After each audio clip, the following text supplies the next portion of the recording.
یہ روایت ہے امام جعفر صادق علیہ الصلوۃ والسلام کی.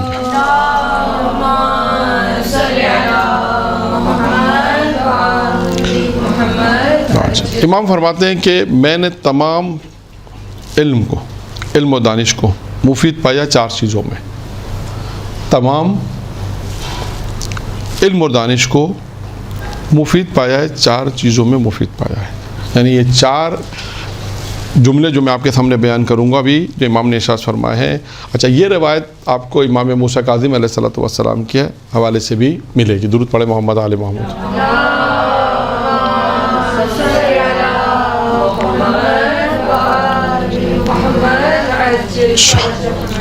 امام نے کیا فرمایا؟ پہلی چیز کیا؟ یعنی 4 تمام علوم کو، ان تمام علوم تمام علم کو. پہلا کیا ہے ان 4 جملوں میں؟ یہ 4 جملے امام نے فرمائے. نمبر 1 پہلا ہے اپنے پروردگار کی معرفت حاصل کرو. یہ جملہ بہت چھوٹا ہے لیکن انسان کو شاید پوری زندگی لگ جائے گی جملے میں، معرفت خدا حاصل کرنے میں. یعنی پہلا علم کیا ہے؟ امام فرماتے ہیں جو تمام علم اور دانش کو جو میں نے مفید پایا ہے ان 4 جملوں میں. پہلا جملہ کیا ہے؟ معرفت. کیسے حاصل ہوتی ہے معرفت؟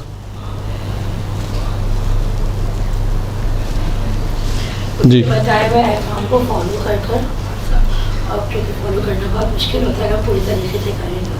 اور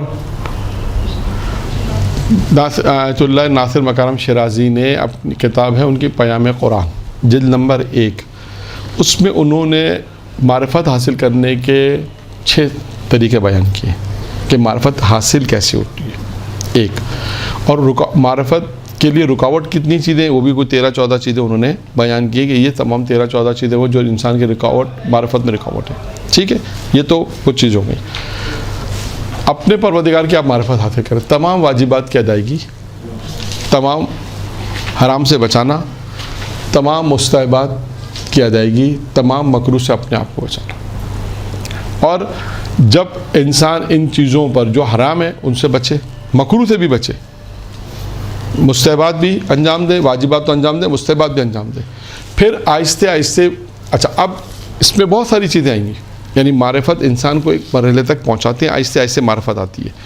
کبھی کبھی القاء بھی ہوتی ہے. القاء کا کیا مطلب ہے؟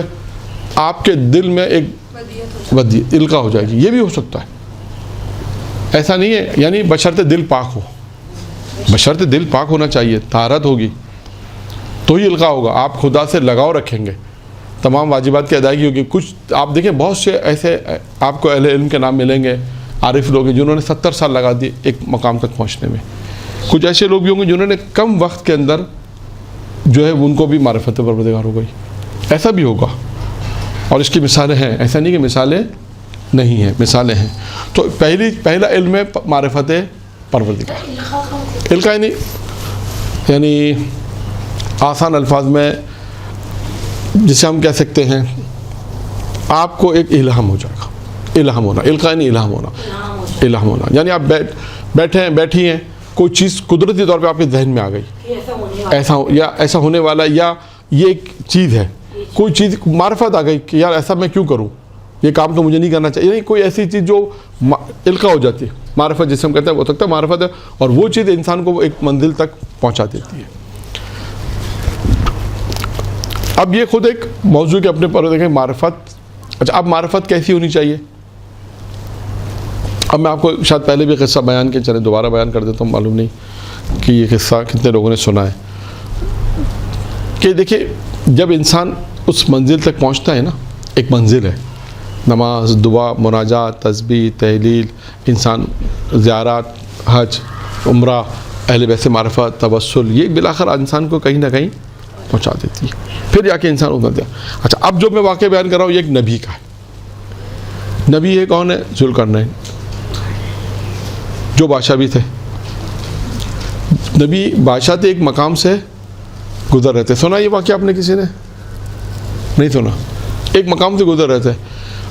یعنی میں آپ کو معرفت کی مثال دے رہا ہوں کہ معرفت کسے کہتے ہیں. یہ سوال اپنے مقام پر بھی ہے کہ معرفت آتی کیسے، وہ اپنا ایک سوال ہے. اب میں آپ کو صرف اینڈ سمجھا رہا ہوں کہ دیکھیں معرفت کسے کہتے ہیں. جب انسان ایک مقام پر پہنچتا ہے تو وہ ایک مقام یہ مقام ہے معرفت کا. جب نبی خدا ایک جگہ سے گزر رہے تھے، ذوالقرنین ایک نبی خدا گزر رہے تھے، تو جب بادشاہ تھے جب بادشاہ گزرتا ہے تو تھوڑا نظام دھرم برم ہوتا ہے. تو بادشاہ نے جناب ذوالقرنین نبی نے دیکھا کہ ایک شخص ہے جو خدا کی عبادت کر رہا ہے، یعنی اس پر یہ اثر ہی نہیں پڑ رہا کہ میں یہاں سے گزر رہا ہوں. یہ کیسا بندہ ہے؟ لوگ ادھر ادھر ہو رہے ہیں. اس زمانے میں جو بھی اسباب رہے ہوں گے، تھوڑا شور مچا ہوگا. یہ شخص ہے جو خدا کی عبادت کر رہا ہے اور اس کے پر کوئی اثر نہیں ہو رہا، وہ اپنی عبادت میں مشغول ہے، اپنی عبادت میں مشغول ہے. جب اس نے عبادت کر لی اور جب وہ فارغ ہوا تو نبی خدا نے اس سے سوال کیا. سنیے گا، سوال اور جواب بہت مہم ہے دونوں. یہی موضوع ہے ہمارا معرفت. سوال کیا کہا کہ تجھے نہیں معلوم یہاں سے میرا لشکر گزر رہا تھا اور تجھے متوجہ ہی نہیں ہوا کچھ، یہاں سے میرا لشکر گزر رہا تھا. اس نے جواب کیا دیا؟ اس نے کہا میں جس خدا کی عبادت کر رہا تھا اس کا لشکر آپ کے لشکر سے بڑا ہے. یہ ہے معرفت. کہ میں جس خدا کی عبادت کر رہا تھا اس کا لشکر آپ کے لشکر سے کہیں زیادہ بڑا ہے. اب جناب ذوالقرنین نے نبی نے جب یہ سنا تو ایک دم سے چونک کے، جیسے ہم کہتے ہیں کتنا لاجواب، یعنی اس کو کہتے ہیں لاجواب جواب میں لاجواب کر دیا ان کو. ٹھیک. اب انہوں آفر دی، انہیں ایک آفر دی. کیا آفر دی؟ کہ بھئی تم ہمارے اسباب میں آ جاؤ، ہمارے دوستوں میں آ جاؤ، ہمارے ساتھ آ جاؤ. تو کہا کہ نہیں آتا میں آپ کے ساتھ. کہا میں نہیں آؤں گا آپ کے ساتھ. کہا کیوں؟ کہا مجھے ضمانت دیں. کہا کس چیز کی ضمانت دیں؟ کہا مجھے ضمانت دیں ایسی نعمت کی جس میں زوال نہ ہو. ایک ایسی نعمت کی جس میں، ایسی جوانی جس میں بڑھاپا، ایسی زندگی جس میں، اور ایسی صحت جس میں بیماری نہ ہو. 4 ضمانت مانگی. کس نے مانگی؟ اس شخص نے مانگی. کس سے مانگی؟ نبی سے مانگی. کیا ضمانت مانگی؟ ایسی زحمت جس میں زوال، ایسی زندگی جس میں، ایسی صحت، ایسی جوانی جس میں. تو نبی خدا نے کیا کہا؟ میں یہ ضمانت نہیں دے سکتا. اس شخص نے کہا میں جس خدا کی عبادت کرتا ہوں وہ ضمانت دیتا ہے. دیتا ضمانت. یہ ہے معرفت. یہ اینڈ ہے. یہ ہے معرفت. دیکھیں خدا کی کتنی معرفت ہے اسے. یہ ہے معرفت. اسے کہتے ہیں نا پروردگار کی معرفت. اب یہ آپ دیکھیں اس پہ اور بھی کس سے بہت سے واقعات ہیں کہ انسان کو پروردگار کی اپنی معرفت اور آتی ہے. بہرحال انسان اس کے اوپر لگا رہے، محنت کرتا رہے، کوشش کرتا رہے. جو ائمہ معصومین نے کہا نا کوشش کرو. کوشش کے بغیر کچھ نہیں ہوتا. کوشش حرام سے بچنے کی، واجبات کی ادائیگی کی، مستحبات کی ادائیگی کی، مکروہ سے جب انسان بچے گا تب جا کر ایک مقام پر پہنچے گا. تب جا کر انسان اور آپ یہ ذہن میں رکھیں کہ کبھی کبھی ایسا ہوتا ہے. میں نے اپنے استاد سے ایک سوال کیا تھا کہ آپ دیکھیں آپ نے بھی اپنی زندگی میں ایسے واقعہ سنو گے. ایک آدمی تھا جس نے 50 سال عبادت کی، 60 سال عبادت کی، شیطان آیا ساری عبادت ختم. ایسا ہے نہیں ہے؟ تو ایسا کیوں ہوتا ہے؟ بس کوئی بچے ہیں نہیں معرفت بھی تھی. نہیں میرا سوال یہ تھا استاد سے کہ بھائی ایک آدمی نے 50 سال عبادت کی، بنی اسرائیل کے بہت سے واقعات ہیں. 50 سال 100 سال عبادت کی، شیطان آیا بہکا دیا، کہتا سب ختم ہو گیا. تو میں نے کہا ایسا کیوں ہے؟ اس کی کوئی مثال ہے آپ کے پاس سمجھانے کے لیے؟ استاد نے تو دی مجھے ایک مثال سمجھانے کے لیے. آپ کے ذہن میں ہے کوئی مثال؟ انہوں نے مثال دی کہ آپ کو جانا ہے ٹاور پر. ٹاور ہوتا نا، ٹاور ہے مثلا 10 منزلہ. اب آپ کو واک کرنی، واک سے مراد آپ کو چڑھنا ہے. واک تو نہیں کرنی، یعنی چڑھنا ہے.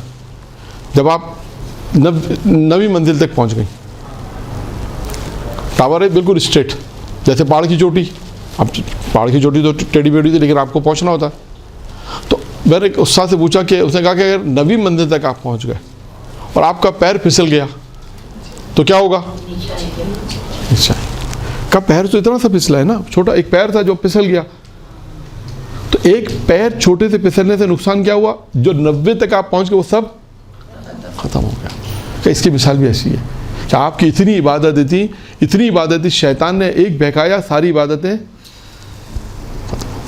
یہ وجہ ہے کہ آپ وہاں آپ یہ کہہ سکتے ہیں میرا پیر تھوڑا سا پھسلاتا تو میں تھوڑا سا پیر پھسلاتا تو کیا فرق پڑتا تھوڑا سا پیر پھسلنے سے, لیکن گرے کہاں پر ہے؟ نیچے آ گیا. جب زمین پہ آ کے نیچے گرے تو سارا مسئلہ خراب ہو گیا. تو وہ ساری جو 90 تک آپ یہ کہہ سکتے ہیں میں 90 تک تو 9 فلور تک تو میں گئی تھی, تو کیا بولیں گے آپ کو انعام؟ آپ بولے میں 9 تک تو گئی تھی. کیوں؟ بولا ایک پیر پھسلنے کی وجہ سے کیا نقصان ہوا, وہ 9 تک بھی جانا تو وہ بھی کام نہیں آئے گا.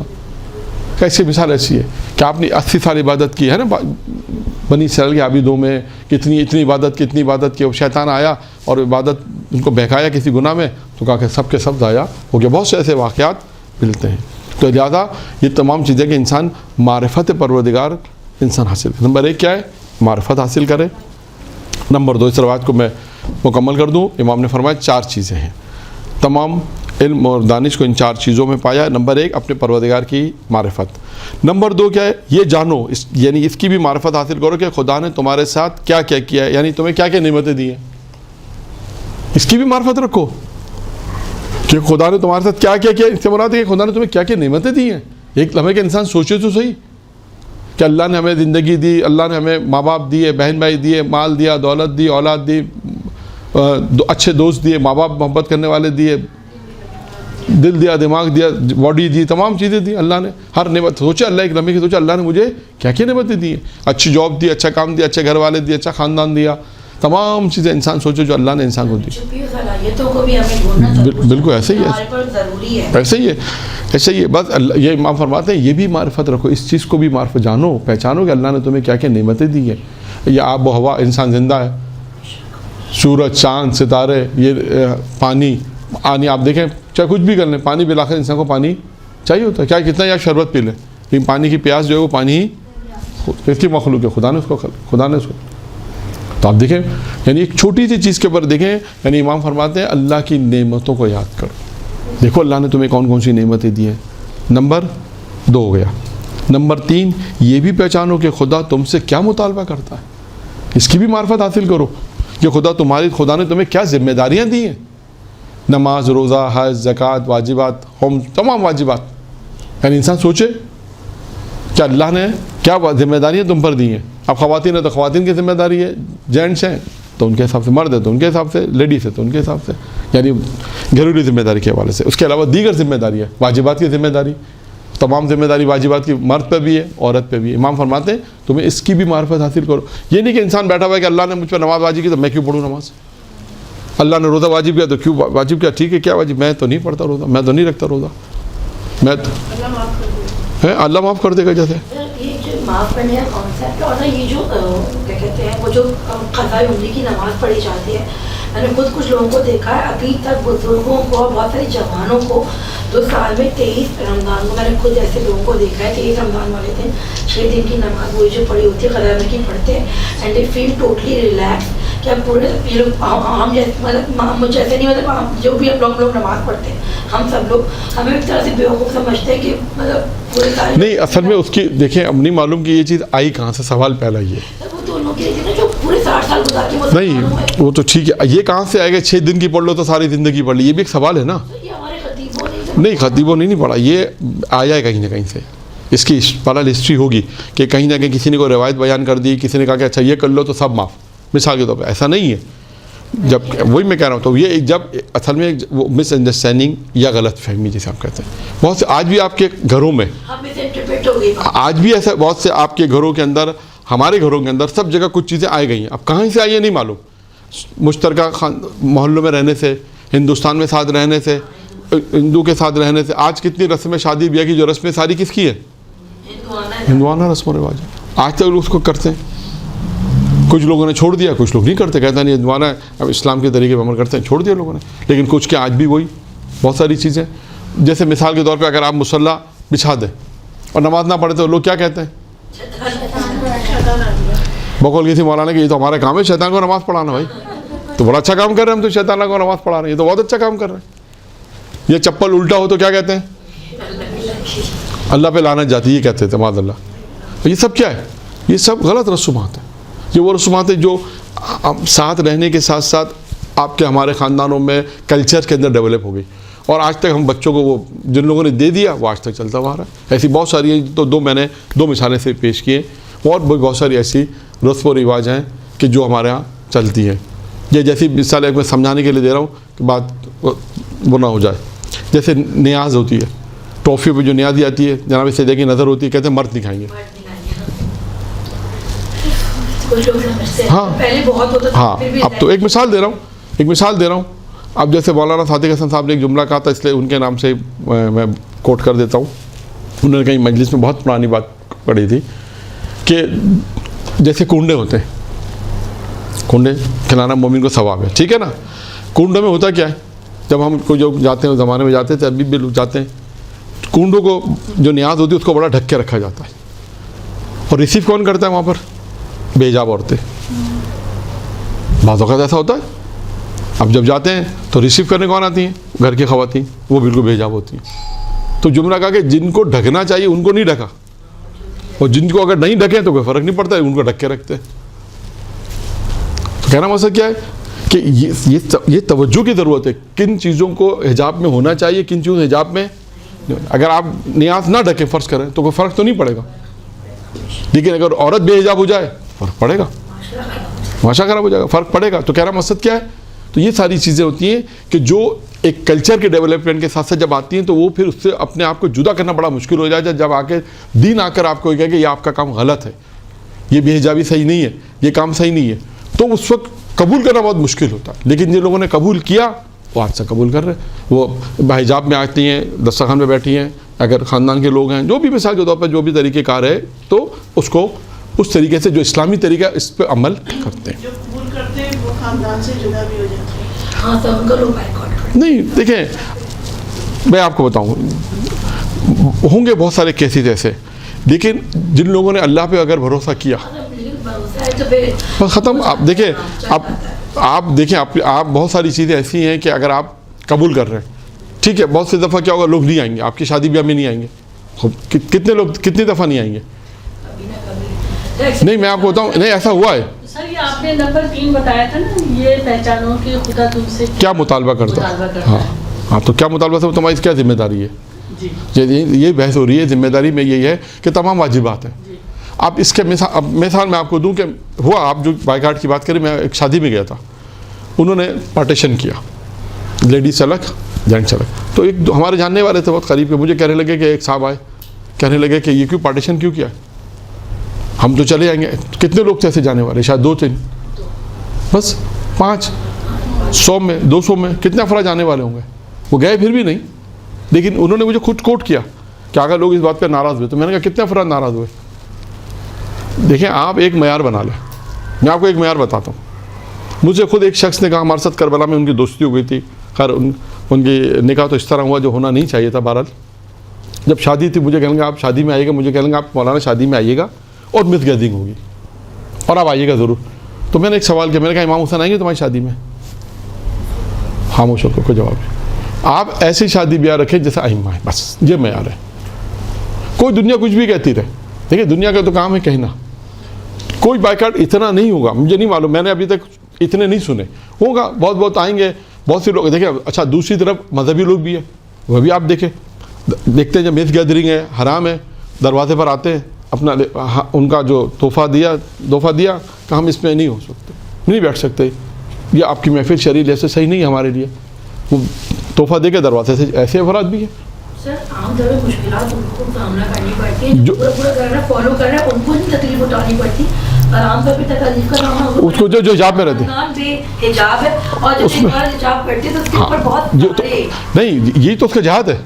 ہاں، وہ تو جہاد بھی یہی ہے اس کا جہاد بھی یہی ہے کہ ایسے ماحول میں اگر اس کی شادی ہو گئی جہاں بے حجاب لوگ زیادہ ہیں اور بے حجاب نہیں ہے، تو وہاں حجاب کر رہی ہے، ٹھیک ہے، لوگ مذاق بنا دیں، یہی تو، یہ بھی اس کا ایک جہاد ہے نا۔